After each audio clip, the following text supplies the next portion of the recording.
همیشه شنیدیم که اولین مرحله چرخکاری کردن سنتر کردن یا مرکز کردنشه. درسته که چرخکاری کردن با سنتر کردن شروع میشه، ولی خب ما قبل از شروع سنتر کردن هم 2 کار دیگه انجام میدیم. یکی این که با توجه به چیزی که میخوایم چرخکاریش بکنیم مقدار گل رو مشخص میکنیم، حالا یا وزن میکنیم یا به صورت چشمی اون گل رو از بسته گلمون جدا میکنیم و مرحله بعدیش هم اینه که گل رو ورز میدیم. هدف از ورز دادن گل لزوما این نیست که رطوبتش رو به میزانی که لازمش داریم برسونیم. قبل از چرخکاری کردن حتما گل رو ورز میدیم برای اینکه اگه دونه درشتی داره ازش در بیاریم، ورز میدیم برای اینکه هوا توی گلمون نمونه. من برای ورز دادن از روش کله گاوی استفاده کردم و به صورت حالت چونه گل کله قندی مانند درش آوردم و زیرش رو با چرخوندنش روی میز گرد کردم که وقتی میذارم روی چرخ کامل بچسبه به چرخ و زیرش هوا نمونه که تو تراش دادن اذیتم بکنه. حالا میرسیم به مرحله چرخکاری کردن که چونه گلمون رو تقریبا وسط چرخ سعی میکنیم قرارش بدیم، با دستمون فرمش رو حالت وسط چرخ وسط صفحه قرار میدیم و بغلای گل رو به صفحه با قشنگ با انگشتمون میچسبونیم.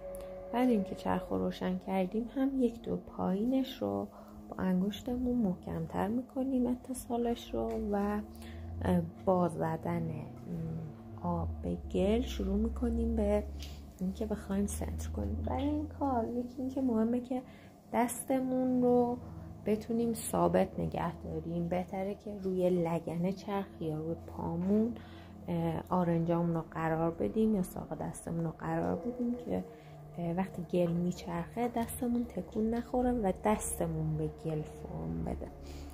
سرعت چرخ رو تقریبا میشه گفت زیاد بذاریم، یک کوچولو زیاد بذاریم راحت تر سنتر کردن. حتما باید حواسمون باشه که رطوبت گل رو تو مرحله سنتر کردن حفظ بکنیم. یعنی اگه دیدیم که داره خشک میشه، داره میچسبه به دستمون، حتما آب بهش اضافه کنیم.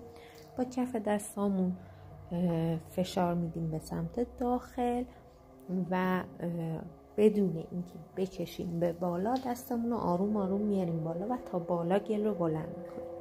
وقتی هم که میخوایم گل رو به سمت پایین ببریم یا با 2 دستمون 1 ذره به سمت جلو و پایین فشارش میدیم یا با 1 دستمون این کار رو انجام میدیم.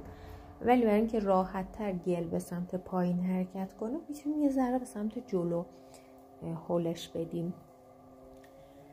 این کار رو انقدر انجام میدیم که گل کاملا در مرکز قرار بگیره. حواستون باشه که اون قسمتی از گل که نزدیک صفحه است، یعنی پایین چونه گل، معمولا خوب سنتر نمیشه. یعنی این تجربه رو داشتیم که خیلیا کلیت کار رو در میارن سنتر میکنن ولی حواسشون نیست که انگشتای کوچیکشون که نزدیک صفحه چرخ است محکم نگه دارن، معمولا باز میکنن و اون قسمت سنتر نمیشه.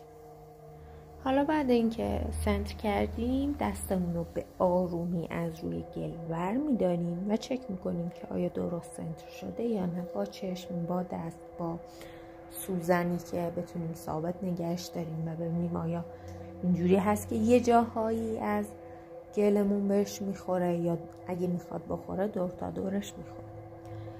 بعد اینکه مطمئن شدیم سنتر کردیم باید بازش بکنیم. باز کردنش اینجوریه که یا یک نقطه یک وسط کار رو مرکز صفحه چرخ رو روی گل مشخص میکنیم، یعنی ابزار رو ثابت نگه میداریم. وسطش که مشخص شد شروع میکنیم با انگشت شستمون اون فضا رو باز کردن و به سمت پایین حرکت میکنیم. باز دوباره باید حواسمون باشه که اینو به صورت عمودی بریم پایین، نه به سمت جلو یا عقب، چون جوری دیواره هامون بعدن که میخوایم چرخکاری کنیم مشابه هم نمیشه. یه قسمت بیشتره یه قسمت کمتره، بخواین اونو درست کنین هی بعد تو ارتفاع بیارینش و این داستان.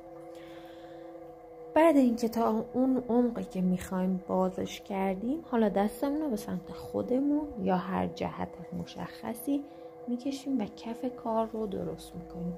بهتره که 1 ذره بیشتر از اون چیزی که فکر میکنیم بازش کنیم، چون بعدن میشه از بیرون اونو کوچیک کرد، ولی بعدن از توی یه ذره سخته که بخوایم اون فضا رو ایجاد کنیم. تو کلاژگیری یه ذره کفمون کوچیک‌تر میشه. و بعد که کف رو هم ساختیم شروع میکنیم دیوارها رو ساختن. برای ساختن دیوارها باید یه دستمون داخل و یه دستمون بیرون کار قرار بگیره. معمولا دست بیرونی یه کوچولو پایین تر از دستیه که داخله، که بتونه راحت اینو بکشه و بیاره به سمت بالا. رطوبت گل رو در همه مراحل سعی میکنیم رعایت کنیم. ببینیم من مثلا اینجا دارم ارتفاع رو ایجاد میکنم، قطر قسمت بالایی ظرف من قطر دایرش کوچیک‌تر از پایین. این به خاطره که چرخ که میچرخه اون قسمت بالا شروع میکنه به وا رفتن، بر همین یه حالت قیفی مانند اول این کار رو انجام میدیم. حالا بعدا بهش شروع میکنیم فرم دادن که فرمی که خودمون میخوایم نهایتاً رو روش اجرا کنیم. کلیت منطقش هم اینجوریه که اگه قرار باشه از بیرون به سمت داخل انرژی وارد بکنیم، خب دهان یه ظرف یا هر قسمتیش که داریم این فشار رو میدیم کوچیک‌تر میشه. از داخل به بیرون انجام بدیم بزرگتر میشه. یعنی ما توی قلاجگیری میایم دست داخل و بیرونمون رو به یک اندازه فشار میدیم، ولی توی فرم دادن نهایی با توجه به فرمی که داریم انتخاب میکنیم که نیروی دستمون رو در چه جهتی بخوایم اعمال بکنیم. بعد اینکه فرم کارمون به اون چیزی در اومد که ما میخواستیم باشه، مثلا فرم یک کاسه میخوایم یا فرض کنیم یه استوانی بلند میخوایم، وقتی که نهایتا فرم رو در آوردیم، یکی اینکه باید حتما داخلش رو خیلی تمیز بکنیم، چون که تراشکاری داخل رو تراش شدن هم سخت‌تره، هم این که اصلا داخل کلن توی این مرحله داخل کار خیلی مهمتر.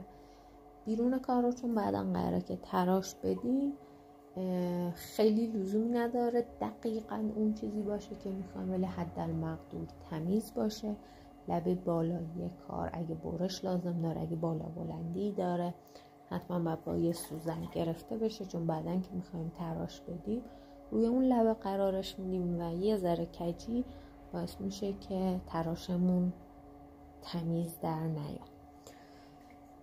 با ابر خیس خشک، یعنی اول خیس و بعدا اگه خیلی دیدیم دیگه بدنم خیلی خشک و اینا، خیس و اینا با یه ابر خشک هم یه پرداخت ریزی بدیم روی چرخ و بعدش دیگه تمومه. میمونه که چرخ رو خاموش کنیم، براش بزنیم و کارو از روش یا با صفحه‌ای که زیرش هست ورداریم تا به مرحله چرمینگی برسه و تراشش رو بخوایم انجام بدیم. یه نکته دیگه که هست اینه که وقتی میخوایم از یه چیزی چندین و چند تا درست بکنیم، میتونیم یه شابلون درست کنیم. من شابلونمو با کارت بانکی درست کردم و وقتی کنار کار قرارش میدم میبینم که فرمم چقدر شبیه به فرم نهایی هست که میخوام داشته باشم و اگر که دیدم مثلا بین شابلونم و کار فاصله هست، از داخل ظرف فشار میدم تا فرمم فرمی بشه که بهش احتیاج دارم.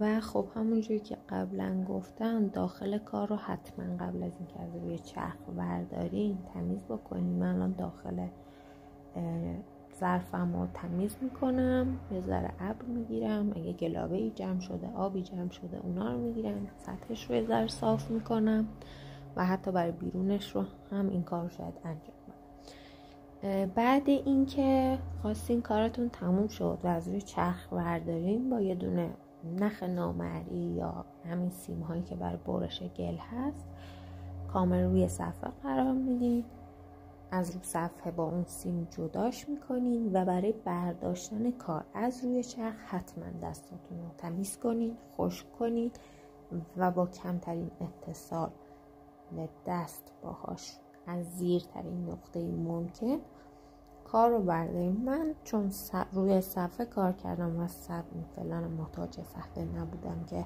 بخوام کار رو از رو صفحه بردارم، با همین صفحه پلاستیکی ورش میدارم.